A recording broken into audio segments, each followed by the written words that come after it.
তবে কি এবার ভারত ছাড়তে বাধ্য হবেন পলাতক আওয়ামী লীগ নেতারা, নাকি পাড়ি জমাবেন অন্য কোনো দেশে? সবাই কি তা পারবেন, নাকি পুনরায় তারা আবার দেশে ফেরার চেষ্টা করবেন? সরকার পতনের ৯ মাসেরও বেশি সময় নিরাপদে ভারতে থাকলেও অবৈধ নাগরিকের বসবাস ঠেকাতে ভারত সরকারের বর্তমান অবস্থানের কারণে চাপে পড়েছেন পালিয়ে যাওয়া আওয়ামী লীগ নেতারা। ভারতে আশ্রয় নেওয়া আওয়ামী লীগের লক্ষাধিক নেতাকর্মী এখন দিন কাটাচ্ছেন চরম অনিশ্চয়তায়।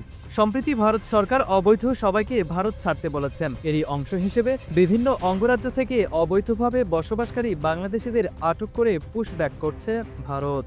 এ পুশব্যাকে আওয়ামী লীগের নেতাকর্মীরা এখনও না পড়লেও স্বল্প সময়ের মধ্যেই তাদের ওপরও এ খড়গ নেমে আসবে বলেও জানা গেছে। তবে নিরাপদে আশ্রয় নেওয়ার জন্য তাদেরকে কিছুদিন সময় দেওয়া হবে বলেও জানানো হয়। আগামী আগস্টে এই গ্রেফতার অভিযান আরও বাড়বে। তাই তো দেশটির সরকার পলাতক আওয়ামী লীগ নেতাদের ভারত ছাড়ার চাপ দিয়েছে। পশ্চিমবঙ্গ, ত্রিপুরা, অরুণাচল, মেঘালয় সহ ভারতের আরও কয়েকটি রাজ্যে ক্ষমতাচ্যুত আওয়ামী লীগের লক্ষাধিক নেতা আশ্রয় নিয়েছেন। এরই মধ্যে গত ১০ মে বিচার শেষ না হওয়া পর্যন্ত আওয়ামী লীগের সব কার্যক্রম নিষিদ্ধ করেছে অন্তর্বর্তী সরকার। এ অবস্থায় দলটির পালিয়ে যাওয়া নেতাকর্মীদের দেশে ফেরা আরও অনিশ্চিত হয়ে পড়েছে। তবে ভারত সরকার কোনোভাবেই সে দেশে অবৈধদের রাখতে চায় না। এরই মধ্যে এক সূত্র জানিয়েছে, আশ্রয় নেওয়া প্রায় ৫০ জন বড় নেতা ভারত ছেড়ে ইউরোপ, আমেরিকা চলে গেছেন। বাকিরাও চেষ্টা করছেন পশ্চিমা কোনো দেশে পাড়ি জমানোর, তবে দেশে ফেরার সাহস দেখাতে পারছেন না কেউ।